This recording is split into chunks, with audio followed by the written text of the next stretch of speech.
उनसे बहुत thank you कहती हूँ कि उन्होंने मेरे पति की मौत का बदला लिया है। असली श्रद्धांजलि, और शायद वो आज जहाँ पे भी है, आज वो शायद थोड़ी शांति में होगा। शुभम की आत्मा को आज सच्चे तौर पे आज शांति मिली है, आत्मा को शांति मिली होगी जहाँ पे भी आत्मा होगी। बहुत धन्यवाद करती हूँ, उनसे बहुत थैंक यू कहती हूँ कि उन्होंने मेरे पति की मौत का बदला लिया है। तो उन्होंने कहा कि हमने अपनी बात अपनी सरकार तक पहुंचाई और सरकार ने उसका बदला लिया और आज उनकी धन्यवाद कहूंगी। मैं बहुत छोटी हूँ, उन्हें कुछ भी कहने या नहीं कहने वाली, लेकिन हाँ, जिस तरीके से हमारे पूरे परिवार को उन पे विश्वास था, उन्होंने उसी तरीके से जवाब देके हमारे विश्वास को कायम रखा है। And I am really thankful.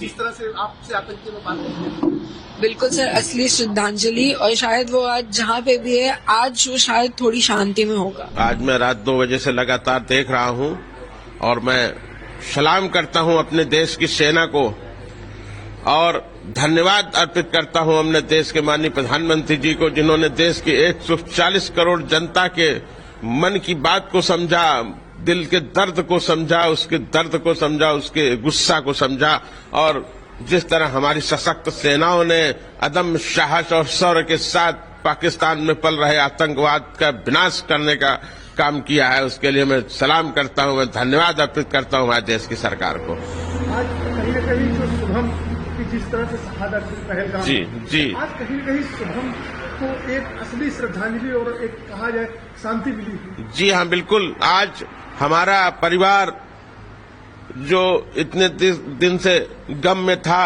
आज हमारे परिवार ने रात के 2 बजे से कुछ हल्कापन महसूस किया है।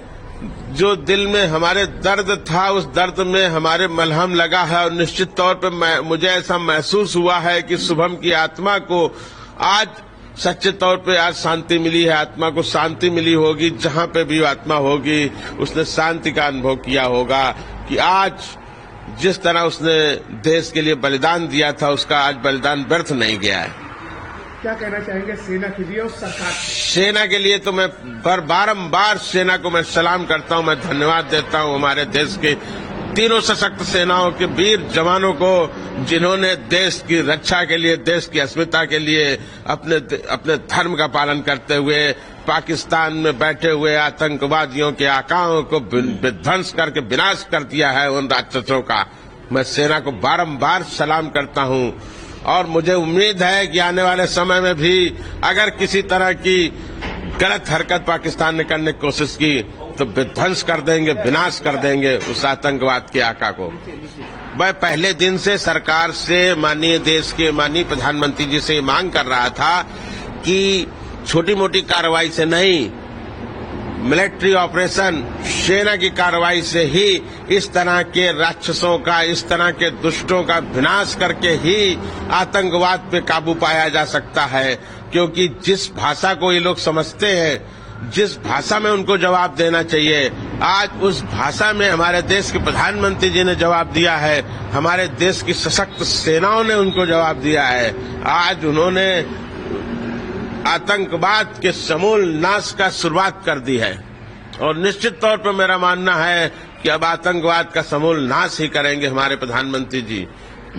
देश सफाया होना चाहिए, आतंकवाद बिल्कुल बर्दाश्त नहीं है किसी भी मुल्क में, किसी भी देश में, चाहे वो हमारा देश हो या कोई और देश। आगे क्या चाहिए? निश्चित तौर पे आतंकवाद पे निर्णायक कार्रवाई का जो दौर शुरू हुआ है जारी रहना चाहिए, इसमें रुकावट नहीं आनी चाहिए। और जहां जहां भी हमारी सेना को, हमारी सरकार को ये लगे कि इस जगह से आतंकवाद के बीज का पुनरोपण हो रहा है, आतंकवाद का प्रशिक्षण शिविर या इस तरह के आतंकी शिविर दोबारा न चालू होने पाए और चालू होने से पहले ही उनको समाप्त कर दिया जाए। बिल्कुल आतंकवाद का समूल विनाश होना चाहिए।